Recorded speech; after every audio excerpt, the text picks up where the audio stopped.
여러분 안녕하십니까? 광주 MBC 뉴스데스크입니다. 전남대 병원에 대한 국정감사에서 채용 비리 의혹이 집중적으로 제기됐습니다. 병원 간부의 아들과 조카는 물론 아들의 옛 여자친구까지 부당하게 채용됐다는 의혹입니다.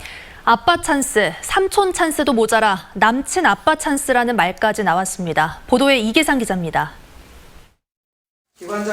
지난해 교육부의 채용 비리 감사 때 전남대 병원에서는 사무국장의 비리가 적발됐습니다. 아들이 1등으로 합격한 시험에 관리위원으로 참여해 결제 도장을 찍었고 조카의 서류 면접 심사에서는 만점을 줬습니다. 관련한 자격이 없는 조카한테 최고점을 부여했더라고요. 네? 그래서 합격하셨어요. 전남대 병원에 채용됐습니다. 이렇게 채용된 아들과 조카는 정규직으로 전환된 반면 사무국장에 대한 징계는 경고뿐이었습니다. 그러니까 대한민국 청년들이 분노하는 거예요. 교육부. 감사관실에가 한번 확인해 보겠습니다. 이것도 모자라 아들의 옛 여자친구도 전남대 병원에 채용된 사실이 국정감사에서 드러났습니다.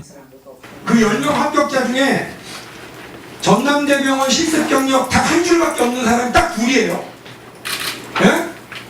아드님하고 그 여자친구 보이는 그분 맞아요? 국정감사를 진행하던 교육위원장도 보다 못해 호통을 쳤습니다. 병원장은 의사활동도 해야 되지만 관리도 해야 될 거 아닙니까? 지금 제대로 관리하신 거예요? 박용진 의원은 시험 출제 과정에도 관여하지 않았는지 확인이 필요하다고 밝혔고 이찬열 위원장은 철저한 진상규명을 위해 감사원 감사를 추진해야 한다고 말했습니다. MBC 뉴스 이계상입니다. 어등산 관광단지 개발 사업이 새로운 파트너를 찾으면서 활로를 찾기는 했습니다만 옛날 문제가 아직도 해결되지 않고 있습니다. 어등산 골프장이 수익금의 일부를 장학금으로 내겠다고 약속해놓고 7년 넘도록 나몰라라고 했습니다. 송정근 기자가 보도합니다. 광주 어등산 리조트 골프장입니다. 평일인데도 불구하고 주차 공간을 찾기 힘들 정도로 붐비고 있습니다. 도심에서 가깝다 보니 주말은 물론 평일에도 예약이 힘들 정도입니다. 거의 차더라고. 이 주차장 거의 다 차더라고. 보니까 평상시에도 보면은 올 때마다 사람들이 좀 많이 있더라고. 어등산 리조트 측은 지난 2012년 유원지 조성을 못하고 골프장만 개장하는 대신 수익금 일부를 장학금으로 내놓기로 했습니다.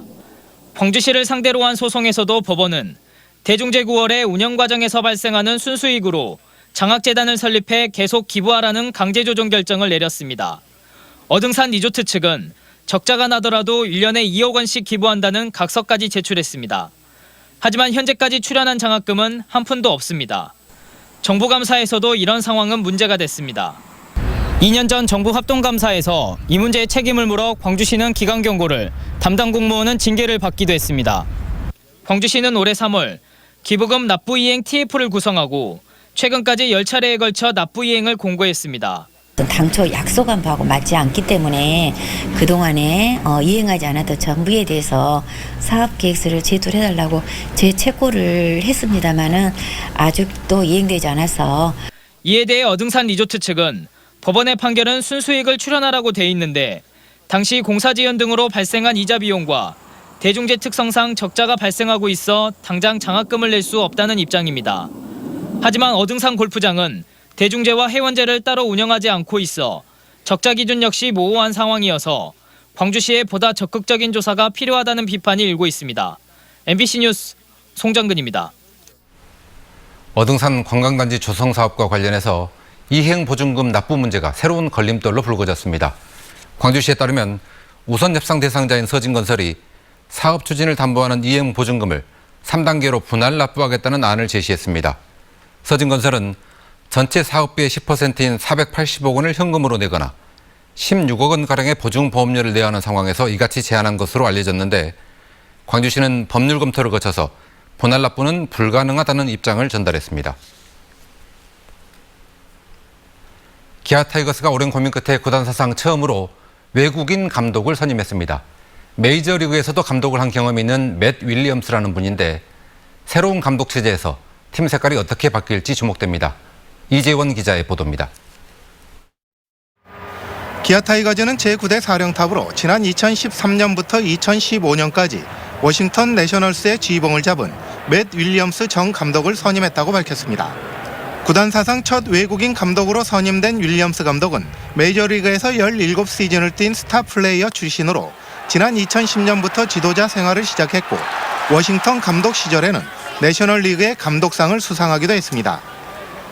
차기 감독으로 국내외 감독을 물망에 놓고 고심하던 구단 측은 데이터 분석과 포지션 전문성 강화 등 구단이 추구하는 방향성을 실현할 적임자로 윌리엄스 감독을 선임했다고 배경을 밝혔습니다. 그래서 데이터 분석 좀 활용하는 부분들, 그리고 선수들이 전문 포지션 좀 강화하고자 하는 그런 부분들이 있었는데 그런 구단의 방향성과 같은 기회를 같이 한다는 판단 하에 선임을 하게 됐습니다.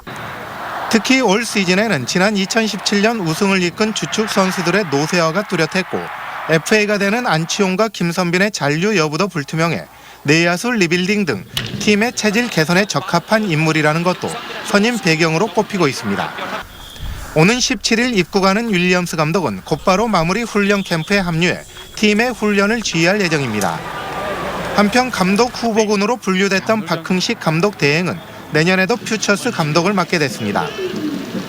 구단 사상 처음으로 외국인 사령탑과 함께하는 기아가 내년 시즌 팀 리빌딩과 성적이라는 두 마리 토끼를 잡을 수 있을지 기대가 모아지고 있습니다. MBC 뉴스 이재원입니다.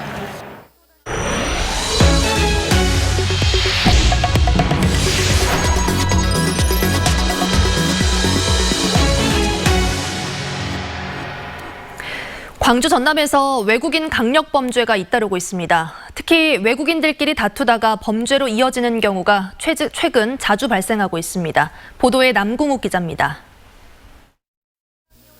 광주의 한 골목길, 한 무리의 남성들이 떼지어 몰려 있습니다. 잠시 후 무슨 일이 벌어졌는지 갑자기 한쪽으로 우르르 몰려갑니다. 무리 중 한 명이 동료에게 흉기를 휘두르기 시작한 겁니다.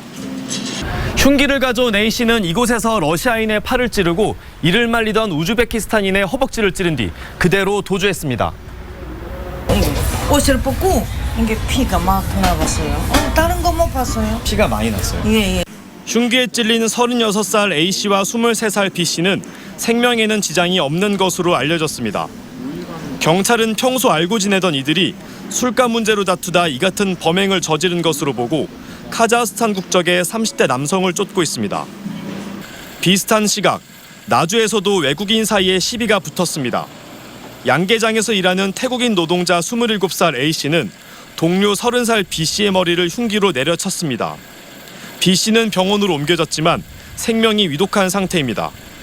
경찰은 두 사람이 일하는 방식을 두고 다투다가 이 같은 일이 일어난 것으로 보고 A씨에게 구속영장을 신청했습니다. 한편 지난 8월에도 태국인이 휘두른 흉기에 러시아인이 숨지는 등 외국인들 사이의 범죄가 잇따르고 있습니다.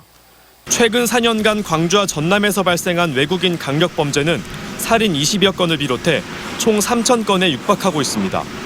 MBC 뉴스 남궁욱입니다.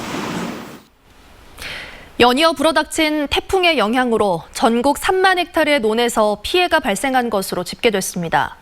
다행히 정부가 태풍 피해를 입은 벼를 전량 매입하기로 결정했는데 매입 기준을 맞추기 위해 요즘 농촌은 어느 때보다 분주합니다. 문영철 기자의 보도입니다. 태풍의 직격탄을 맞았던 전남 순천의 한 농촌 마을. 드넓은 논에 다 자란 벼들이 힘없이 쓰러져 있습니다. 태풍이 몰고 온 강풍과 비로 이 일대에서는 60%의 벼가 쓰러지는 피해를 입었습니다. 땅이 마르기만을 기다렸던 피해 농민들은 태풍이 지나간 지 2주가 지난 지금에서야 뒤늦은 수확에 들어갔습니다. 정부가 피해 벼를 전량 매입하기로 하면서 일단 한숨을 돌렸습니다. 벼 세우기도 했고 그랬는데 그래도 피해는 막을 수가 없대요. 그나마 다행이죠. 예, 그렇지 않으면 뭐 어떻게 할 거예요, 이것을. 정부가 매입하기로 한 벼의 수분 함량 기준은 15% 이하. 미국 건조장엔 이른 아침부터 농가에서 가져온 커다란 쌀포대가 줄을 이었습니다. 아침부터 이렇게 많이 들어올 줄은 예상을 좀 못했습니다. 24시간 풀 가동해서 지금 건조를 해야 될 상황이. 태풍으로 인한 벼 피해 면적은 전체 재배 면적의 4.1%에 해당하는 3만 헥타르입니다. 피해 규모가 커 건조할 물량이 워낙 많다 보니 일부 농협은 하루 200톤을 건조할 수 있는 대규모 건조장을 태풍 피해 농민들에게 내줬습니다.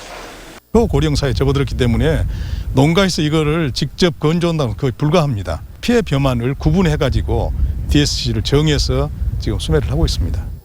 태풍 피해 벼의 정부 매입 가격은 공공비축미의 70% 수준. 농림축산식품부는 기재부와의 협의를 통해 관련 예산을 확보할 계획입니다. MBC 뉴스 문형철입니다. 광주 전남 농민회가 태풍 피해 벼의 수매 가격 보장과 등급별 수매를 요구했습니다. 농민회는 공공비축미 1등급의 80% 수준으로 피해 벼 수매가 이루어지지 않으면 저품질 쌀이 시장으로 유통될 가능성이 높아지고 쌀값이 또다시 혼란스러워질 것이라며 이같이 주장했습니다. 또 김장배추 피해액만 해도 특별재난지역 선포 기준의 4배라며 정부가 특별재난지역 선포를 서둘러야 한다고 촉구했습니다. 해마다 수백억 원의 예산이 투입되는 광주 시내버스 준공영제를 대수술해야 한다는 주장이 나왔습니다. 반재신 광주시의회 의원은 임시회 본회의 시정질문을 통해 시내버스 업체에 연간 630억 원의 재정지원금을 지원하는데도 재정 투명성이나 대시민 서비스가 나아지기는커녕 세금만 낭비되고 있다고 지적했습니다. 반 의원은 시내버스 업체의 임원 자리를 사주 가족이나 친인척들이 독식하고 있다며 가족 경영에 따른 재정지원 폐해 방지와 감사조례 제정 등 준공영제 개선 대책을 마련해야 한다고 주장했습니다. 민주노총 소속의 전국 대학노조가 국정감사가 열린 전남대학교에서 기자회견을 열고 지역 대학의 위기 극복을 위해 정부가 특단의 대책을 세우라고 촉구했습니다. 전국 대학노조는 학령 인구 감소로 특히 지역 대학들이 위기에 빠져 있지만 고등교육 재정 확대와 공영형 사립대 육성 등 문재인 정부의 공약들이 지켜지지 않고 있다며 이같이 주장했습니다. 광주시 마륵동에 위치한 공군 탄약고 이전 사업을 군공항과 별개로 추진해야 한다는 주장이 나왔습니다. 황현택 광주시의회 의원은 임시회 본회의 시정질문을 통해 마륵동 공군 영해 탄약고 이전 사업이 지난해까지 완료될 예정이었지만 군공항 이전과 맞물리면서 중단돼 있다고 지적했습니다. 황 의원은 군공항 이전이 지지부진한 만큼 이 사업과 별개로 마륵동 탄약고를 옮기고 이 일대 200만 제곱미터 부지를 국제문화교육지구로 개발해야 한다고 주장했습니다. 고려인 광주진료소를 후원하는 자선 콘서트가 국립아시아문화전당에서 열렸습니다. 광주시 의사회가 주최한 콘서트에서는 고려인 마을 어린이 합창단과 고려인 밴드 그리고 클래식 연주자들이 다양한 장르의 음악을 선보였습니다. 이번 콘서트의 기부금과 후원금은 고려인 광주진료소의 의료 환경을 개선하는 데 쓰일 예정입니다. 불공정한 광고 수익 배분으로 지역 MBC가 심각한 경영 위기에 처했다는 지적이 국회 국정감사에서 나왔습니다. 국회 이계호 의원은 방송위원회 국정감사에서 지역 MBC 경영 상황이 2017년 145억 원 적자에서 지난해 522억 원 적자로 3배 이상 적자 폭이 커졌고 올해는 상반기까지 389억 원의 적자를 기록했다고 밝혔습니다. 이계호 의원은 MBC 본사의 간접 광고 등 새로운 유형의 광고 수입을 지역 MBC 전파료 배분 대상에 포함해야 한다고 지적했습니다.